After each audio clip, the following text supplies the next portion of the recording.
Some view archaeology just as something that's, well, maybe it's nice to know about archaeology, but what's the practical use of archaeology? Well, I see a lot of practical uses in archaeology, and one right now, what I'm working on in a peasant community in Mexico, in Campeche, is that we are trying to recover some of that lost knowledge in terms of agricultural use. One of the main problems that we have at this community is the lack of water. In the same area, the Maya, the classic Maya and the post-classic Maya thrived, and it was considered a sort of a granary of the Maya area, because they built a series of hydraulic works like canals and water deposits, knowing their environment. What we have been doing in our research is investigating these hydraulic works, these canals, trying to reconstruct the technology that they used for it, right?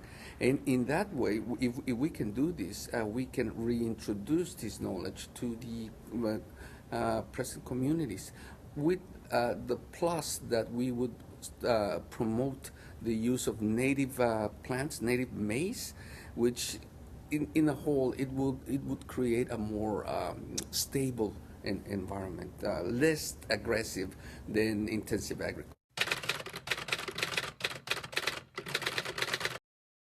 So we started excavating this monument to prepare it for to take to a safer place, to another indigenous community in the region, and they suddenly, people from all over jumped on us, and they kept us hostages for the whole day, robbed us of our things. We were basically naked; only our pants, our boots were taken out, and well, this is how the shooting began.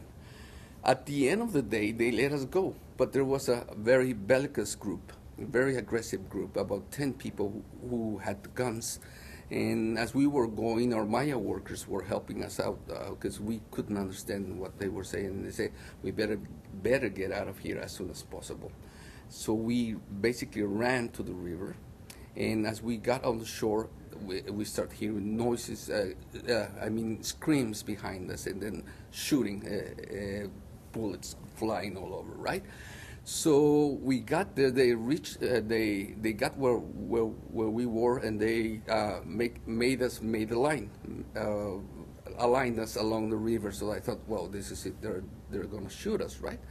So thankfully, they just beat the hell out of us, one by one, with their rifle butts, and kicked us and left us for basically for dead. But they told us, if we return here and you're still here, then you're not getting out.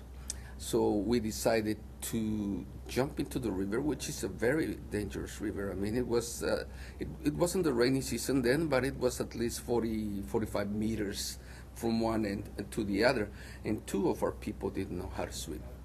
Fortunately, we found a dugout canoe, a very small dugout canoe, which was there, I don't know if by chance or by providence.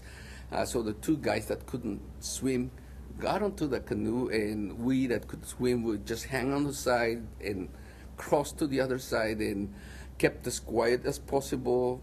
As I say, we had no food, we had no water, we had no boots, and we spent 3 days in the bush walking around, right? But when you're in the jungle, avoiding to be spotted from the other side, we were walking up and down the hills all day long. And as it turned out, when we decided to go back to the river to see where we were just about 100 meters away from where we started. So it was a huge circle that we that we walked, because you can get lost in the bush very easily. Fortunately enough, on the third day, a Guatemalan boatman, spotted us, and we flagged them. We didn't have any food or water. We were really thirsty, and we had the river, but didn't want to drink from that water because it's polluted, right? So we had a big rainfall the previous night, so the rain helped us out because we collected some water and drank that water, but no food. And we were exhausted and thought, man, we better get out of here, because if those guys didn't kill us, a disease or hunger will kill us. So fortunately, he stopped. He was kind enough to take us upriver. And the Usumacinta, it's a very treacherous river. There's sections in where there are rapids.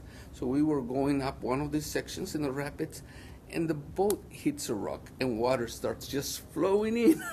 And we said, "My God, we just escaped from death a couple of days ago. Now we're all gonna drown." The boatman wasn't concerned at all. I mean, these guys really know their way in the water. So what he did is I had a bandana. He took it, and with his knife, he patched the plank so the water stopped coming in. And at the end of the day, we managed to get to Yaxchilan first, and then to Frontera Corozal, which is a town up river.